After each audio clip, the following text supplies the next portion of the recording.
You have discussed this several times. In a previous episode po natin, in-explain nyo na rin po ito, no? Pero maganda sigurong i-remind yung viewers natin regarding the importance of the fact that President Marcos mentioned, sabi niyo for the first time, a Philippine president mentioned the Treaty of Washington in a speech publicly. At ginawa po ito ni President Marcos during his speech at the Shangri-La Dialogue, a very important security forum in Asia. Ano ba importance po nitong Treaty of Washington for us? Yung sa Shangri-La speech ni President Bongbong Marcos Jr., sabi niya, Philippine territory is governed by the 1898 Treaty of Paris and the 1900 Treaty of Washington. Yung Treaty of Paris may tinatawag na treaty lines, no?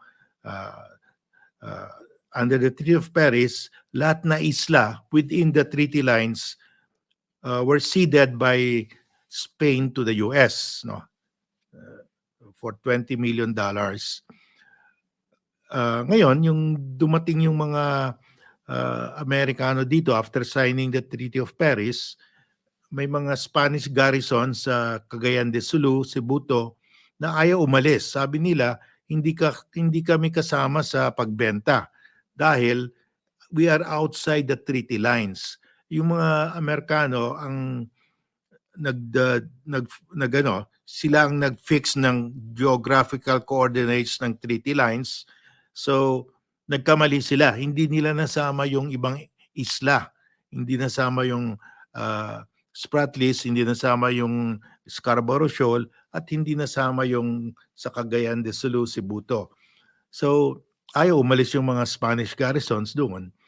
So yung Amerikano nakipag-negotiate ulit sa the Spaniards na ang intention natin, lahat na isla sa Philippine Archipelago ililipat sa USA para yung buong Pilipinas talaga ang will be acquired now by the US. Sabi naman ng mga Spaniards, kayo ang nag-dictate sa amin. You dictated to us the geographical coordinates. Wala kami magagawa. Natalo kami sa gera.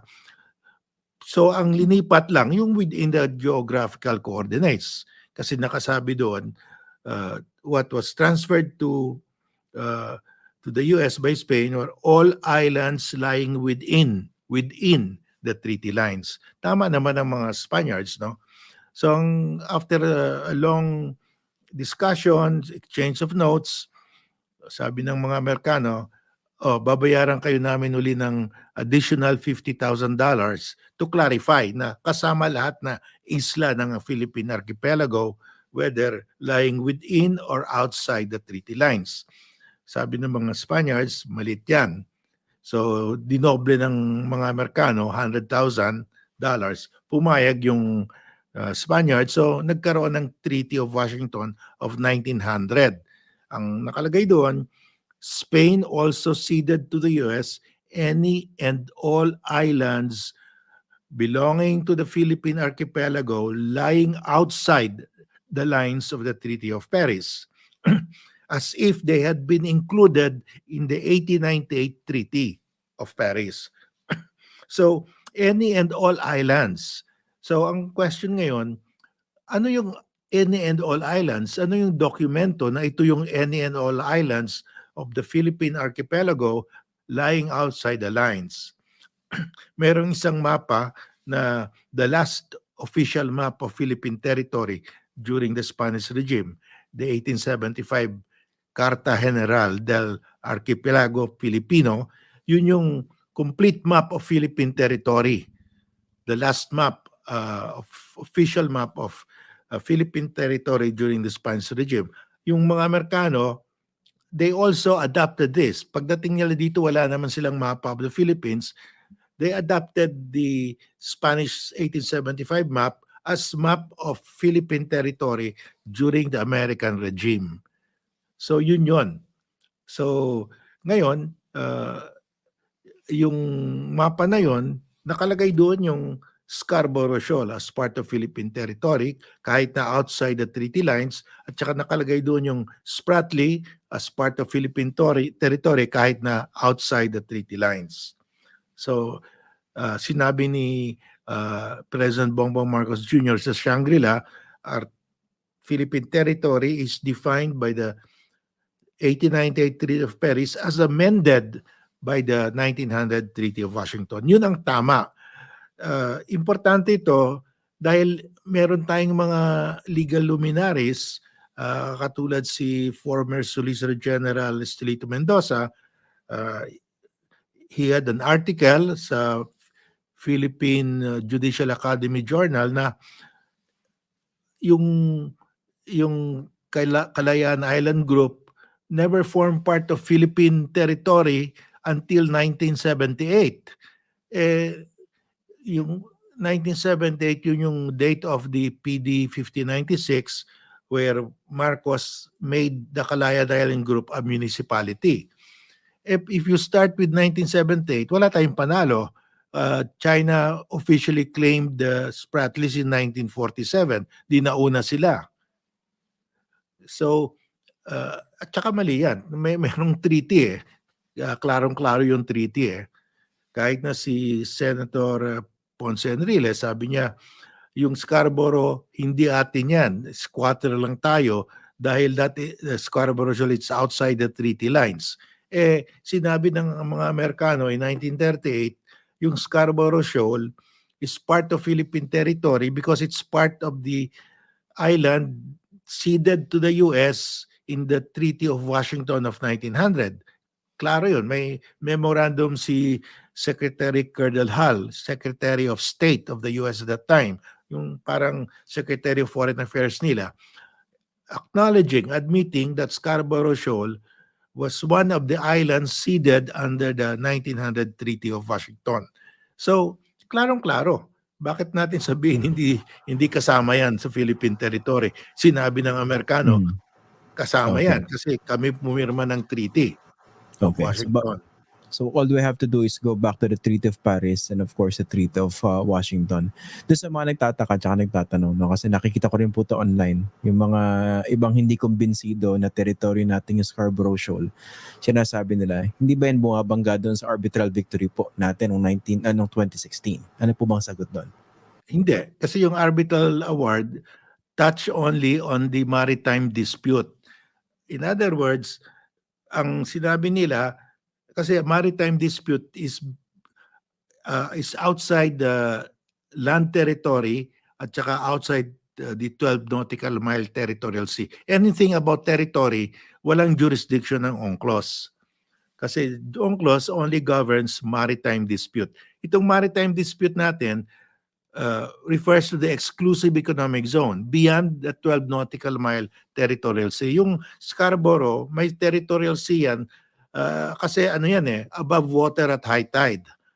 Tawag nila dyan high tide elevation. So, territory yan, may territorial sea.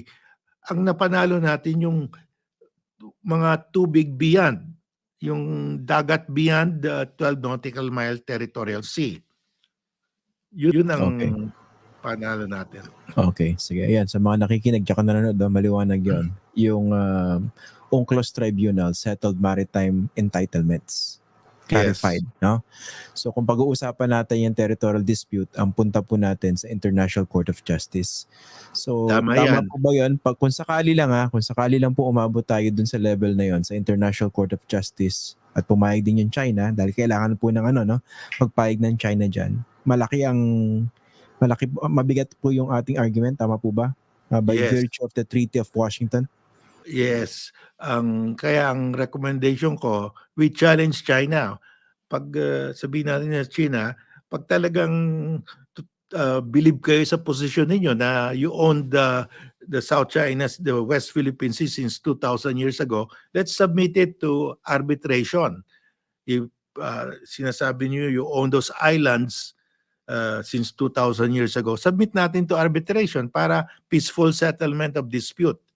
We challenge them. Alam naman nila matatalo sila kaya hindi papayag yun Okay. Yung pong ano, kasi 'di ba, again, malinaw po yan sa mga viewers natin, no? Maritime entitlements ang sinettle ng UNCLOS Tribunal, hindi pinag-uusapan doon yung territorial dispute. Pero sa ordinaryong pagtingin po, hindi po ba makasama sa ating territorial claim yung nakasaad naman na traditional fishing grounds, yung Scarborough Shoal, kung saan natin yung Kasi Vietnam, sa China, at Philippines. yung under international law, there is an exception to uh, sovereignty or territorial sea, yung common fishing ground. Dahil long before there was international law, yung mga tao sa iba-ibang lugar, sa iba-ibang bansa, may common fishing ground sila. So that is respected by international law. Kung ever since, traditional fishing ground yan ng different nationalities, i-recognize yan as common fishing ground kahit na that is within the territorial sea. That's an exception. Kasi yung territorial sea, supposed to be, yung bansa lang na who owns that territorial sea has the sole right to get the fish. Pag territorial sea natin, we have exclusive right to get the fish. Territorial sea natin eh. Ang exception dyan, yung common fishing ground by tradition, historical fishing right. Okay. That's a very rare exception under international law. Okay, hindi po yan babangga dun sa sa ating constitution naman na yung nasa EEZ natin should be for the exclusive enjoyment of Filipinos. Hindi, kasi yung EEZ, nag-uumpisa yan beyond the territorial sea. Pinag-uusapan natin common fishing ground, territorial sea lang. Okay. Beyond the territorial sea of Pag-asa of Scarborough Shoal, atin yun, exclusive natin yun. Okay. So ideally, kasi ngayon, China may control sa Scarborough, no? Parang tayo pa yung nahihiya kahit sa atin po yan. So, in an ideal situation, dapat tayo may control, pero pwedeng mangisda dyan yung mga traditionally po na nangingisda dyan. Ganun po ba yan? Yes, ideally, dapat tayo yung mandando dyan since we have sovereignty. But we cannot prevent Vietnamese and Chinese fishermen from fishing. Pero ang importante dyan, if it's a common fishing ground, dapat may common rules. Mag-agree dapat yung tatlong bansa what is the common rule. May fishing season, 3 months of the year or 4 months of the year. At saka may quantity, 100 tons bawat isang bansa. Hindi naman pwede kunin lahat ng isang bansa, no? Dapat you allow the fish to regenerate, no? Para sustainable fishing. Tawag nila dyan, sustainable fishing. Yung ganyan po ba dapat equal footing yung mga traditional nangingisda po dyan? O dahil yung Pilipinas po yung merong teritoryo dyan, we can dictate the terms? Well, because it's a common fishing ground, tsaka sovereign states yan, equal yan. I mean, 1/3, 1/3, 1/3 dapat yan. No? Tsaka each one has a voice. Dapat yan, katulad ng common ownership, yung majority rule. No? Pag walang agreement, the tribunal will rule. No? We can bring it to the tribunal.